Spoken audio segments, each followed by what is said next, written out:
اعوذ باللہ من الشیطان الرجیم بسم اللہ الرحمن الرحیم قد افلح المؤمنون الذین هم فی صلاتهم خاشعون والذین هم عن اللغو معرضون والذین هم للزکاة فاعلون والذین هم لفروجهم حافظون الا علی ازواجهم او ما ملکت ایمانهم فانهم غیر ملومین فمن ابتغى وراء ذلك فأولئك هم العادون والذين هم لأماناتهم وعهدهم راعون والذين هم على صلواتهم يحافظون أولئك هم الوارثون الذين يرثون الفردوس هم فيها خالدون۔ میں نے سورہ المومنون 18 پارہ اس کی 11 آیتیں جو ہے نا پہلی بار آپ کے سامنے تلاوت کی ہیں۔ اس میں بہت سی باتیں آئیں جو بیان ہو سکی ہیں کروں گا انشاءاللہ، ورنہ اگلے درسوں میں ہو جائیں۔ سب سے پہلی بات تو یہ ہے کہ ہر عقل مند مومن و غیر مومن وہ کامیابی چاہتا ہے۔ سب کے پیش نظر ہے کہ جو میرا مقصد ہو دنیا کا ہو یا دین کا، جو کام میں کرنا چاہوں اس میں میری منشا کے مطابق میری مراد حاصل ہو جائے، جو میں چاہتا ہوں وہ چیز مل جائے۔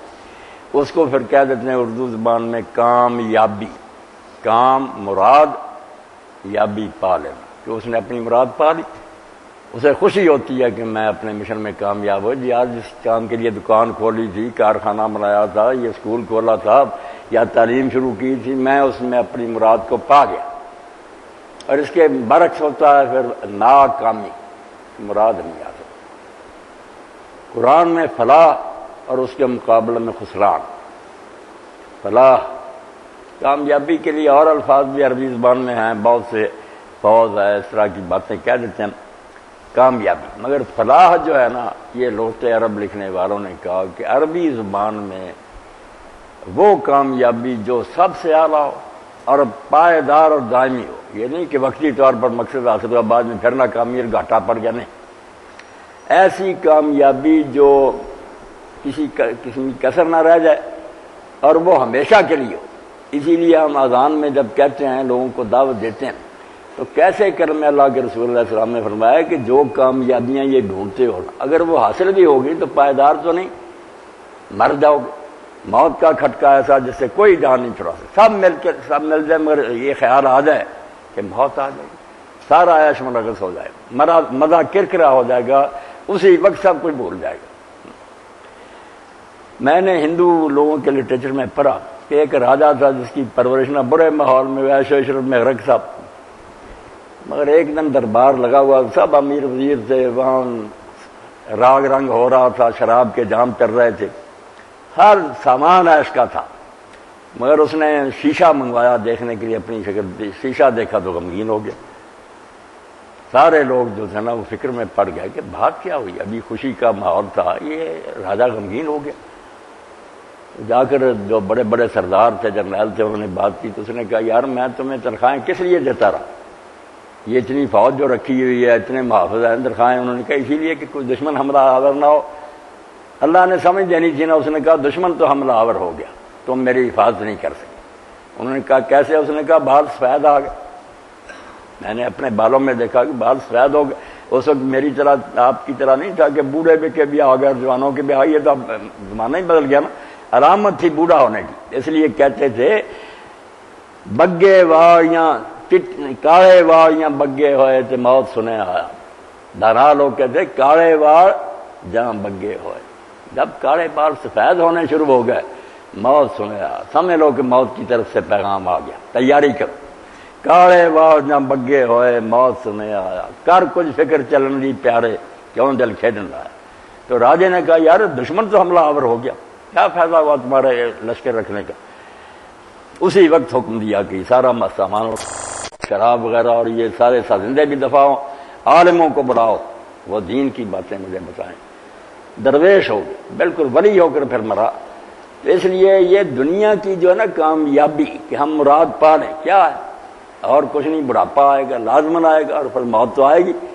اس لیے جو کامیابی اصلی حی علی الفلاح، اگر دائمی کامیابی چاہتا تو آ جا وہ دین میں اور کسی میں نہیں، سب چھوڑ جائے گا، پڑے رہ جائیں گے۔ تو قرآن پاک میں بھی یہاں جو موقع نا قد افلح، بات یہاں سے شروع ہوئی، قد بھی ساتھ کا یقیناً کامیاب ہو گئے، مراد پا گئے، وہ جو ہے نا ان کی کوششیں بار آور ہوئی، بار آور کے نا بار پھل آور لانے والی، جب پودے میں پھل آ گیا ہم کہتے ہیں فلاں پودا جو ہے نا بار آور ہوا، اس لیے یہ ترجمے جو ہم کرتے ہیں نا یہی معنی ہے قد افلح، کہ وہ لوگ جو ان کی کھیتیاں پکی لہلہائیں نہال ہو گئے، بوریاں بھر کر گھر کو کامیاب اصل میں وہ ہوئے، قد افلح۔ اللہ فرمایا سب جھوٹے ہیں جو کامیابیاں ڈھونڈتے پھرتے، اول تو ضروری نہیں کہ ملے، اللہ کی تقدیر غالب ہے، ساری عمر آدمی کوشش کرتا، دھکے کھاتا، پردیس کے کچھ نہیں بنتا۔ کئی بچے بھاگتے ہیں باہر چلے جانے، میں کہتا ہوں یار سن لے بات، لکھے لیکھنا مٹن سے ہدایت اللہ پاوے لنگ سمندروں پار جاوے، جہاں جی چاہے بھاگ جو، اللہ وہاں کو بدل جائے گا، وہی اللہ اس کی حکومت، رزق دینا تو ہر جگہ دے گا، اگر اس کا ارادہ ہے تنگ رکھنے کا نہیں ملے گی۔ اس لیے فرمایا جن کامیابیوں کے ڈرتا ہے نا، جن کے پیچھے پڑے ہوئے، پہلے تو یہی ضروری نہیں کہ وہ حاصل ہی ہو جائے، ہو بھی جائیں تو یہ ہے گارنٹی کہ وہ رہیں گی، زندگی میں چھن جاتی ہیں ورنہ موت تو خاتمہ کرے گی۔ اسی لیے فرمایا گیا کہ اکثر ذکر حاضر موت، ہم اپنے اندر ہی نظر ڈالیں نا کہ ہم ہی ہماری اس محفل میں کتنے ساتھی ہوتے تھے۔ اب بچہ بیٹھا شعیب ہے، ہمیں محسوس ہو رہا کہ ڈاکٹر صاحب ہماری محفل کی رونق ہے، نہیں، اسی طرح وقت آئے گا کہ آپ لوگ کہیں گے یار مولوی صاحب تو آج نہیں آیا، ختم ہو گیا، اور کوئی طاقت اس کو نہیں روک سکتی، ہر شے کا مقابلہ موت کا کوئی مقابلہ۔ یہ اللہ تعالیٰ نے اپنی ایسی طاقت کا مظاہرہ کیا کہ سب کو سر نے اس کے سامنے جھکانا پڑا، وہ القاہر فوق عبادہ، اعلان کرتا ہے کہ وہ اپنے بندوں پر غالب ہے، اس کے کارندے آتے ہیں وقت پر جان قبض کرتے، ہم لا یفرطون، کوتاہی نہیں کرتے، ایک سیکنڈ کی پھر دیر نہیں ہوتی، ساری دنیا زور لگا لے، بیٹھے کوٹ دے کوٹ طبیب رہنے جند نہیں حکیم تو پھڑی رہے، بڑے بڑے قابل ڈاکٹر بیٹھے ہوئے نہیں بچا سکتے۔ اس لیے فرمایا جو کامیابی چاہیے نا وہ ان آیتوں میں تمہیں بتاتا ہوں میں، قد افلح، کامیاب وہ ہوئے انہوں نے اپنی مراد پائی اور وہ دنیا سے جیت کر گئے، ان کی کھیتیاں پکیں، جن کا پہلا کام یہ ہے کہ وہ المومنون، ایمان لائے ہیں۔ جو ایمان نہیں لاتا وہ آسمانوں پر اڑے، دنیا جہان کی عقل کا وہ دعویٰ کرے، دانش کا پتلا لوگوں سے کہیں کہ وہ بڑا عقل مند ہے، سب سے زیادہ نادان اور بیوقوف ہے جو کافر ہے، جو نہیں مانتا کہ اس دنیا کا ایک مالک ہے جس نے اس کو بنایا، چلا رہا ہے، اس کی نگرانی کر رہا ہے، ہم سب اس کے تحت حکومت ہیں، اور اس نے ہمیں دنیا میں پیدا کر کے یوں ہی نہیں چھوڑ دیا کہ وادیوں میں سرگرداں رہو اور جنگلوں میں دھکے کھاتے رہو، نبی بھیجے پہلے دن سے، جیسے ظاہری دنیا میں سورج چاند ستارے پیدا کیے نا کہ لائٹ رہے، اسی طرح روحانی دنیا میں نبی اور رسول بھیجے۔ یہ لوگ گلہ نہ کریں قیامت کے دن کہ ہمیں تو پتہ ہی نہ چلا کہ ہم دنیا میں کیوں آئے، رسلا مبشرین ومنذرین لئلا یکون للناس علی اللہ حجۃ بعد الرسل، اس لیے میں نے لگاتار رسولوں اور نبیوں کو بھیج دیا تاکہ کوئی قیامت کے دن یہ بہانہ نہ کرے کہ ہمارے پاس تو پیغمبر ہی نہیں آئے، بھیج دی۔ اور تیسری بات جو ماننے میں آتی ہے دین کے باقی عقیدے جو تفسیر امہات العقائد ہیں، ایمان کی جڑیں جن پر ایمان کا درخت کی نہیں، اللہ کو مانے کہ یہ دنیا یوں ہی نہیں بن گئی، نہ خود بخود چل رہی ہے، بنانے والے نے بنائی اپنے علم و حکمت سے، اور اپنی پوری حکومت ہے اس کے اوپر، اس کی واپس بھی اسی کے قبضہ میں جائے گی۔ اللہ کو مانے، بعد میں رسول کو مانے کہ اس خدا نے اپنے بندوں کو اپنے احکام پہنچا دیے کہ میں بادشاہ ہوں، تم میری رعیت ہو، یہ میرے حکم ہے، ان پر انعام ملے گا، وہ تبشیر ہے، خوشخبری، اور ان پر تمہیں سزائیں ملیں گی، وہ انذار ہے، خبردار کر دیا گیا۔ اور تیسری بات یہ ہے کہ پھر اس کا ایک نتیجہ نکلے گا، وہ ایمان بالآخرت ہے۔ اس دنیا کے بعد ایک دنیا آئے گی، تم سب اللہ کی عدالت میں کھڑے ہوگے، تمہاری زندگی کا پورا ریکارڈ ساتھ ہوگا، رائی تمہارے سامنے آ جائے گی، اور تمہارے ہاتھ پاؤں تمہارے خلاف گواہی دیں گے کہ ہم نے یہ کیا، فرشتے گواہ ہوں گے، تم بہانہ نہیں کر سکتے۔ یہ تین باتیں ہیں جو دین کی جڑیں کہلاتی ہیں، اللہ، رسول اور قیامت، سارے دین کی جڑ۔ ان میں سے ایک چیز کا بھی آدمی انکار کرے یا شاکی کرے یا اس بارے میں وہ لاپرواہی کرے کہ سوچے ہی نہ یار پتہ نہیں ٹھیک ہے، بالکل وہ گمراہ ہو گیا، ایسی کھڈ میں گر گیا کہ اب نہیں وہ بچ سکتا، ہلاک ہو گیا، وہ کھلا کافر نہ بھی ہو تو کافروں سے بدتر کریکٹر ہوگا، زانی ہوگا، چور ہوگا، ڈاکو ہوگا، اس کے کردار کو کوئی سنبھال نہیں سکتا۔ آپ یہ جان لیں کہ سیدنا مسیح علیہ السلام نے جو کہا نا کہ درخت اپنے پھل سے پہچانا جاتا ہے۔ کفر اور ایمان کوئی خیالی باتیں نہیں کہ کوئی کہ وہ کافر ہیں ہم مومن ہیں، بھائی پتہ چلتا ہے کہ ایمان ہے، ادھر پتہ چلتا ہے کفر ہے۔ جیسے خوشبو آپ کہیں کہ اس شیشی میں خوشبو ہے، ناک ہی بتا دے گی کہ خوشبو ہے یا نہیں۔ آپ ہزار کہیں خوشبو مگر ناک سے لگائے کوئی آدمی بدبو ہے، کون مانے گا خوشبو؟ آپ کا دعویٰ جھوٹا ہوگا۔ لذت ایمان فضائل عمل، ہمارے ہاں جو بحث چل گئی کہ ایمان اور ہے عمل اور ہے، ایمان ہے جی بے شک برا ہے، ایمان تو ہے، کیسی بات ہے؟ ایمان ہوتا ہے یار، آگ موجود ہے اور وہاں کوئی حرارت نہیں آگ ہے تو سینک نہیں آئے گا، ہاتھ آپ قریب پھریں گے گرمی محسوس ہوگی، اگر گرمی نہ محسوس ہو ٹھنڈک وہاں محسوس ہو، آپ تو صاحب کہیں یار آگ نہیں ہے برف ہو سکتی، ایمان کہیں اور ایمان والی کوئی بات ہی نہ نظر آئے۔ ایمان ہوتا تو اس درخت کا کوئی پھل نظر آتا۔ لذت ایمان فضائل عمل، علامہ اقبال پر اللہ رحمت کرے وہ کہتے ہیں ایمان کی لذت جو ہے نا عمل سے بڑھتی ہے۔ پریکٹیکلی کریں نا کوئی کام، ویسے زبانی کہتے ہیں کھانے سے بھوک مٹتی ہے، کھائیں نہ تو بھوک نہیں ہٹے گی، تنگ کرے گی۔ پیاس پانی سے بجھتی ہے، آپ پانی پیئے نا، پانی پانی پانی پانی ہزار دانے کی تسبیح کریں، پیاس بجھ جائے گی۔ لذت ایمان فضائل عمل، ایمان کا مزہ اس وقت آتا ہے جب آدمی وہ کام پریکٹیکلی کرتا ہے، عمل میں لاتا ہے۔ مردہ ایمان کے نائب در عمل، وہ ایمان مر چکا ہے جو عمل میں نہیں آتا۔ تو کہتے اللہ کو مانتا رسول کو مانے، نہ اللہ سے ڈرے، نہ اس کے حکم مانے، نہ رسول کی اطاعت کرے، نہ آخرت کی کبھی سوچے، کیا ایمان ہے اس کا؟ وہ ایک ہندو اور کافر جو اس میں اللہ فرق کرے گا کہ یہ مسلمانوں کے پیدا ہو گیا تھا، اس کا تھوڑا سا گوشت کاٹ دیا تھا، اس کو جنت بھیج دو، اور اس کو بیچارے کو جہنم بھیج دو جو بدقسمتی سے ہندو کے گھر پیدا ہو، ایسا ظالم نہیں ہے۔ کیریکٹر ہونا چاہیے۔ تو اللہ نے کہا کہ کامیاب ہو گئے، مراد پا گئے وہ لوگ جو مومن ہیں، ایمان لائے۔ اب ایمان کے بارے میں آپ سمجھ لیں، بنیادی باتیں آپ کی خدمت عرض کرتا ہوں، میں اپنی یاد جانی کی آپ کی۔ ایک یقین کا لفظ ہے کہ اس میں شک نہیں ہوتا، میں بول رہا ہوں آپ سب جان اس وقت مانیں گے، کسی سے پوچھے ہاں مولوی صاحب بول رہے ہیں ہم سن رہے ہیں، اس میں کوئی شک نہیں کرے، ضدی کہ کوئی بیوقوف یا حرامی، ورنہ سب مانیں گے ٹھیک ہے، بات تقریر ہو رہی۔ یہ یقین کہلاتا ایمان نہیں کہلاتا۔ حالانکہ مان رہا کہ مولوی صاحب بیٹھے، ماننا ہی ترجمہ کر رہے ہیں، نہیں، وہ ماننا جو کسی کے اعتماد پر، بڑی گہری بات آپ کے سامنے عرض کرا۔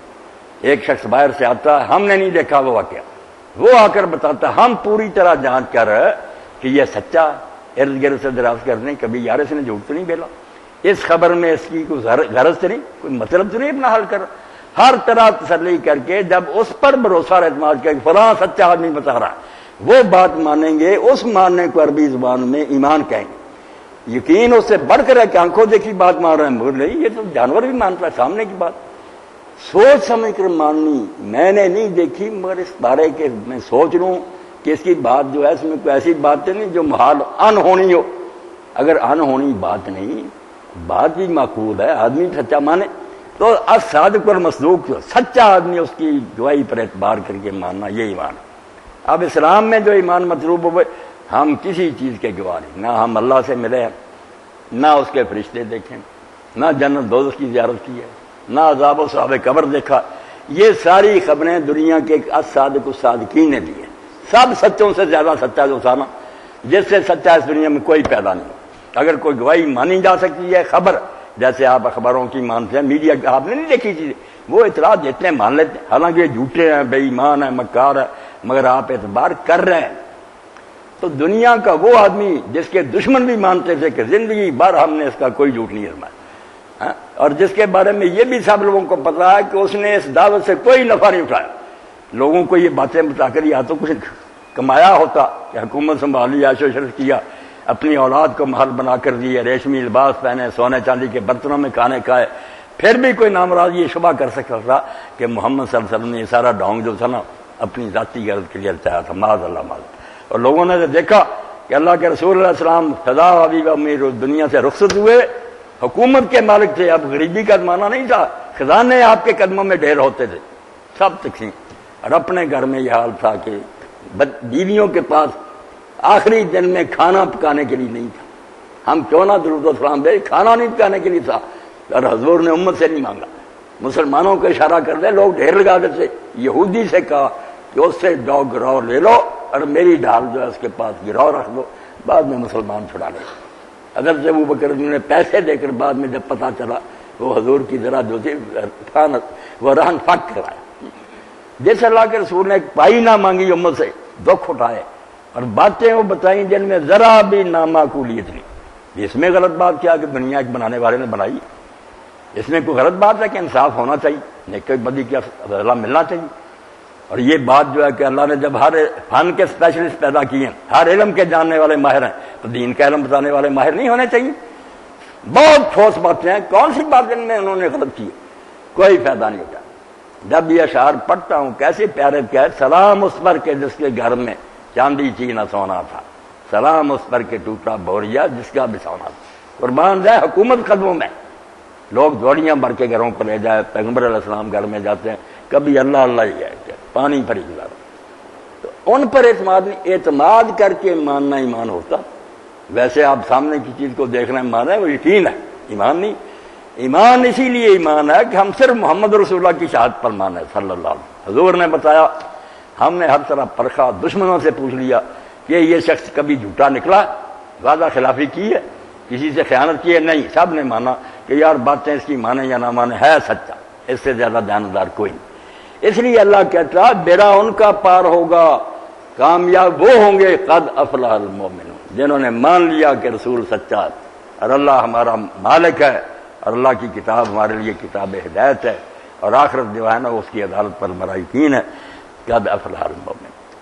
اور پھر ان کے بارے میں اللہ تعالیٰ بتاتا ہے، یہاں بھی اور سورہ معارج میں بھی یہ سارے اوصاف بیان کیے، شروع کیے اور بتاتا جاتا کہ ان میں یہ وصف ہوتے.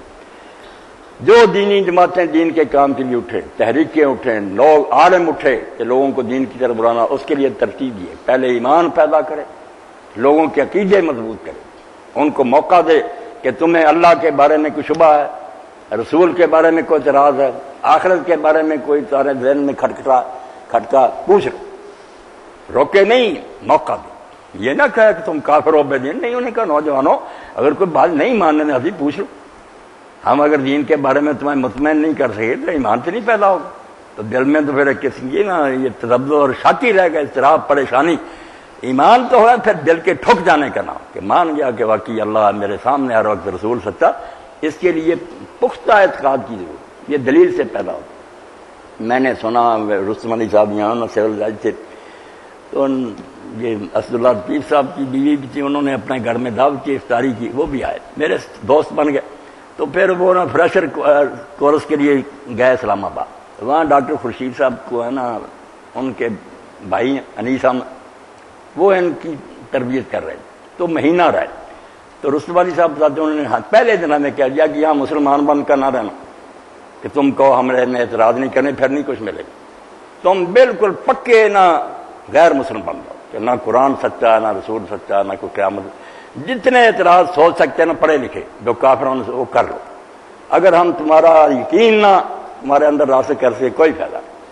تو وہ کہتے تھے اللہ کی قسم 30 دنوں میں ہم نے جو سیکھا کبھی بھی نہیں سیکھا. مولوی سے تو پوچھنے سوالوں نے پہلے کافر آ جواب نہیں دینا اس بچے کی بات کا کہ اس کو ایک شبہ لائق ہو گیا، وہ مسلم مرنا چاہتا. تو یہ ایمان جو ہے پہلی بات ترتیب سمجھا دی کہ تم بات شروع ہی یہاں سے کرتے ہو، داڑھی چھوٹی ہے ٹخنوں سے نیچے. او خدا کے بندو، یہاں بنیاد ہی ہے نہیں، دیواریں نہیں، چھت نہیں، تم نے پہلے ہی شروع کر دیجیے اس کی زیب و زینت کہ اس کو ہم نے خوبصورت بنانا. وہ وقت بھی آ جائے گا، اللہ توفیق دے گا. بنیاد سے کام شروع کرو کہ جب بنیاد رکھی جاتی کیا ہے؟ اللہ، رسول اور آخرت. ان کے بارے میں پڑھاؤ، دلیلیں دو، بحثیں کرو، اللہ رسول کا کلام دلوں میں راسخ ہو جائے.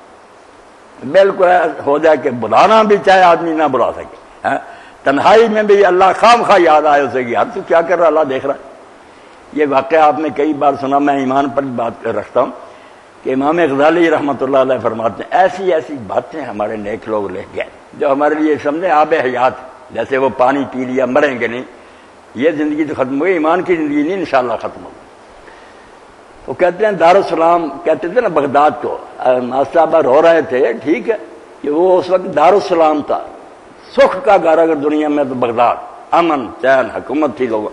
اور اتنی ترقی، چشمے، باغات اور محلات، دنیا دیکھنے آتی کہ بغداد چلو بھائی. تو وہ بغداد جو تھا اس وقت میں یہ ایسا وقت آیا کہ ایک نوجوان کلمہ گو وہ بھرے بازار میں ایک بچی کو تنگ کر رہا تھا. اب بڑے بڑے نیک لوگ کھڑے دیکھ رہے تھے دور، مگر کوئی اس کو روکنے کی ضرورت نہیں کر رہا. سب جانتے تھے یہ گنڈا ہے، بدماش ہے، یار بےزتی کرے. اتنے میں اللہ کے ایک نیک ولی وہاں سے گزرے بغداد کے، جن کو سارا شہر جانتا تھا. بچہ نہیں پہچانتا تھا، نام اس نے سنا ہوا تھا. اللہ کے بندے جب گزرے، بات وہی ہوتی ہے، ہر کوئی کرتا، مگر دل سے جو بات نکلتی ہے اثر ہے. جب وہ نیک بندے نے پوچھا کہ کیا معاملہ، لوگوں نے بتایا تو وہ اس کے پاس گیا اور اس کے کان میں ایک بات کی چلا گئی. وہ بے ہوش ہو کر گیا. لوگوں نے جا کر اس بچے کو سنبھالا. جب ہوش میں آیا تو اس نے پوچھا کہ یہ آدمی کون سا؟ انہوں نے کہا تم نے بشر کا نام سنا؟ اس نے کہا سنا تو ہے کہ بشر الحافی اس شہر کے بڑے ولی ہیں. انہوں نے کہا وہی تھے. تجھے کیا کہا؟ اس نے کہا صرف اتنی بات میرے کان میں کہی کہ بیٹا تو کیا کر رہا ہے، تیرا خدا تجھے دیکھ رہا، تو یہ حرکتیں کر رہا اور تیرا رب دیکھ رہا، اور اس کے سامنے تو نے ایک دن جو 7 دن میرے بچوں وہ بخار میں مبتلا رہا اور بس فوت ہو. اتنا اثر ہوا 7 دن کامتا رہا. اس نے کہا تو کیا کر رہا، تیرا خدا تجھے دیکھ. اس لیے ایمان مضبوط کرنے کی ضرورت ہے. ہم کہتے ہیں نا وہ آ گئے آنا ہی تھا. اللہ تعالیٰ کا قانون کسی کی رعایت نہیں کرتا. جب شکمے میں اقبال نے ہماری ترجمانی کی ماسٹر صاحب کی کہا کہ یہ ہوتے تھے ہم نے اللہ تیرے دین کے لیے یہ کیا، سمندروں میں گھوڑے دوڑا دیے، لکھا جو ہمارے دل میں آتا اپنے بڑوں کے کارنامے. جب اللہ نے جواب دیا پھر جواب شکوہ، اس نے کہا وہ معزز تھے زمانے میں مسلمان ہو کر اور تم خار ہوئے تارک قرآن ہو کر. وہ بھائی اسلام پر چلتے تھے، میں ان کا ساتھی تھا. تم نے قرآن چھوڑ دیا، میرا تمہارا کیا رشتہ؟ صرف مسلمانوں کے گھر پیدا ہو گئے، اس کا کوئی خیال نہیں. تم ان سے زیادہ قصوروار ہو، وہ تو کافروں کے پیدا ہوئے معذور ہیں. تم کلمہ گو کے گھر میں پیدا ہوا، پھر حرامیوں اسلام کو چھوڑ دی. اس لیے مجھ سے درخواستیں کرتے ساتھ دوں، اور آخری جملے میں ایک ہی بات کہہ دی کہ محمد سے وفات نے تو ہم تیرے. یہ جہاں چیز ہے کیا اللہ و کرم تیرے. مسلمانوں کو اللہ نے یہ جواب دے دیا کہ اگر حضور کا ساتھ دو گے، میرے نبی کا جو کہتا وہ کرو گے، جس سے روکتا ہوتا میں تمہارا ساتھی. کہ محمد سے وفات نے تو ہم تیرے ہیں. یہ جہاں چیز ہے کیا اللہ و کرم تیرے. صرف یہ دنیا نہیں، زمین و آسمان کی حکومتیں تمہیں دے دیں گے. تو ایمان نہیں پیدا کر. ممبر و محراب جو ہے نا، ایسی باتیں یا جھگڑے کی ہیں جس کو اقبال کہتے ہیں کہ شیطان خوش ہوا. اس نے کہا مسلمانوں کا بیڑا گھر کی ہونا اور کیا ہونا. جانتا ہوں جماعت کا حشر کیا ہوگا، مسائل نظری میں الجھ گیا ہے خطی. مسائل نظری ایسی بحث ہیں جن کا کوئی فائدہ نہیں. حضور کا سایہ تھا یا نہیں، حضور کا پیشاب کو پیتا تھا یا نہیں، یہ بات کیسے جی فلاں وقت کتا جو تھا صحابہ الکہف کا اس کا رنگ کیسا تھا، ایک نے کہا کارا، دوسرے نے کہا سرخ. جھگڑے خواہ مخواہ کے. تو کہتے ہیں اس سے پتہ چلتا نا کہ اس امت کا حشر کیا ہونا. میں جانتا ہوں کہ امت کا حشر کیا ہوگا، مسائل نظری میں الجھ گیا ہے خطی. ایمان پیدا کرو، سب باتیں چھوڑ دو، کوئی بحثیں نہ کرو. ہر عالم اپنے خطبات میں، ہر واعظ اپنی تقریر میں بنیادی عقائد واحد جو مکی صورتوں میں بھرے ہوئے ہیں اللہ کے رسول کے سامنے اللہ تعالیٰ نے صرف ایک بار بیان کرنے کی بجائے نا نوح، آدم، ابراہیم، موسیٰ، عیسیٰ سب کی باتیں بار بار نئے نئے رنگ میں، کبھی کسی طریقے سے کوئی ٹکڑا آ گیا، کوئی حوالے جے ذکر بار بار بتلایا کہ پہلے لوگوں نے یہ جو ہے نا بل، اس میں کئی بار ہاتھ ڈالا اور سانپ نے کاٹا ہے. بیوقوف نہ بنو، اس راستے پر چل کر کئی امتیں تباہ ہو گئی ہیں. وہی حشر تمہارا ہوگا. وہ صورتیں اتنی دہرائی جائیں وہ واضح. یہ وہابی، سنی، شیعہ، بریلوی کی بحثیں میں جانتا ہوں ان کا حشر جو ہونے والا تباہی ہونا، بیکار بحثیں. کافر غالب آتے جاتے ہیں اور کئی مرتبہ آپ پڑھیں گے کہ راز کھلے گا کہ بڑے بڑے عالم اور مدرسوں میں پرانے والے ان کے ایجنٹ ان کی سے تنخواہیں لیتے ہیں، بلکہ ہیں یہودی اور عیسائی، صرف مسلمان بنے ہوئے. اور 20-22 سال بعد پتہ چلا جب واپس گیا کہ وہ تو کافر. اب لوگ پوچھتے ہیں کہ وہ نمازیں ہماری ہوئی کہ نہیں. اتنا پڑھ گیا کہ مسلمان بھی نہیں پڑھ سکتے قرآن و حدیث، دھوکہ دیتے. اس لیے ایمان کی فکر کرو. یہ باقی باتیں جو نا بعد کی، لباس ایسا ہو، یہ سب ٹھیک ہو جائیں گے انشاءاللہ. نہ بھی ہوئی کوئی اتنے خطرے کی بات نہیں. ایمان جو ہے نا اس میں ذرا برابر کوئی خلل نہیں آنا چاہیے. اللہ کے بارے میں تسلی، اللہ کے رسول کے بارے میں اطمینان، قیامت کے بارے میں بالکل دل کا ٹھک جانا، یہ چیزیں ہونی چاہیے۔ ایک شخص اسحاق بن عمار تھا، حضرت امام جعفر صادق کا شاگرد تھا۔ اب ہم میں کوئی زبان سے نہیں کہے گا کہ اللہ ہمارے ساتھ نہیں، مگر عمل میں نہیں، پریکٹس میں نہیں یہ بات آتی۔ آپ نے فرمایا اسحاق جب تم گناہ کرتے ہو تو تمہارا ایمان ہوتا ہے کہ میرا خدا مجھے دیکھ رہا؟ اگر تم کہو نہیں دیکھ رہا تو تم کافر ہوگا، اور اگر مانو کہ کہو دیکھتا ہے تو پھر تم نے اللہ کا اتنا لحاظ بھی نہ کیا جتنا اپنے ایک ادنا دوست کا کرتے۔ کوئی دوست دیکھتا ہوتا شرم کرتے کہ اس کے سامنے گناہ، اللہ کے سامنے شرم نہیں کی، وہ کام کیا۔ امام نے فرمایا زبانی کہتے ہو کہ اللہ دیکھ رہا ہے، کوئی اس کو عقیدے میں رکھا کہ جب کر رہے ہو سوچا کہ دیکھ تو رہا؟ اگر تم کہتے ہو نہیں دیکھ رہے تو تم ایمان سے پھر گئے۔ وہ تو کہتا میں ہر وقت دیکھتا ہوں، اور اگر تم مانتے اور پھر کرتے ہو تو اللہ تعالیٰ کی اتنی توہین کی تم نے کہ کوئی معمولی انسان بھی دیکھتا ہوتا تم شرم کرتے، مگر تم نے اللہ کی کوئی شرم نہیں کی۔ اس لیے قرآن جو بیان کرتا ہے وہ جھگڑے نہیں، اس میں کوئی شیعہ سنی فرقے کی باتیں نہیں، یہ بعد میں ان لوگوں نے اپنے مطلب کے لیے کری۔ وہ جو سچا مومن بنانا چاہتا، کیریکٹر، ہماری سیرت، یہ درخت جو ہے اس کا پھل جو عیسیٰ علیہ السلام کہتے ہیں، درخت اپنے پھل سے پہچانا جاتا۔ کوئی ملے خوشبو آئے کہ یہ مومن ہے یار، ایسا بندہ۔ جب بدقسمتی سے ہندوستان میں پھر انگریزی حکومت قائم ہو گئی، جو لوگ بیچارے جہاد کا ساتھ دیتے تھے، فنڈ مہیا کرتے تھے، مجاہدین بھیجتے، ان کی شامت آ گئی۔ مجاہدین تو بالاکوٹ میں شہید ہو گئے بہت سارے، یہ پھر جاسوس لوگوں نے خبریں دی اور بہت نیک لوگ پکڑے گئے، تو کئی جگہ پھر مقدمے قائم ہوئے، ان میں امبالہ میں بھی قائم ہوا، امبالہ سازش کیس۔ تو مولانا محمد جعفر ثانی سری 2 مربع زمین اس وقت حکومت نے دی تھی، نمبردار تھے اپنی بستی کے، اور اس معنی کے بھی یہ تھے۔ جب پیش ہوئے تو ڈپٹی کمشنر نے کہا جعفر تم نے اپنے ساتھ بڑی زیادتی کی، حکومت نے اتنا احسان کیا تھا تم باغی ہو گئے۔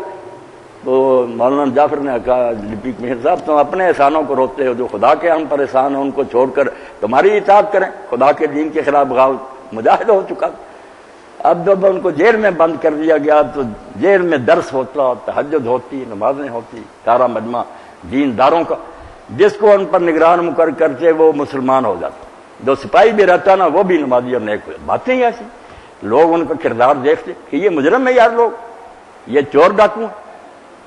عیسائی یہودی بھی مقرر کیے، وہ بھی اسلام لے، اور بات آخر یہ ہوئی، اور جیسے اس قید میں تھے، زنجیریں پہنائی ہوئی تھی، قید کی ہوئی، تو جو شعر اس معنی میں پڑھتے تھے وہ لوگ، پائے در زنجیر پیشے دوستاں بے کے باپ بیگان گال در بوستاں۔ کیسا نشہ تھا کہ بیگانوں کے ساتھ یار باغوں میں سیر کرنے سے یار کے سامنے پیروں میں بیڑیاں بھی پڑی اور بیٹھا رہا، یہ بہتر ہے۔ کیا ان سیروں کا فائدہ؟ دوزخ انجام ہے ان کا۔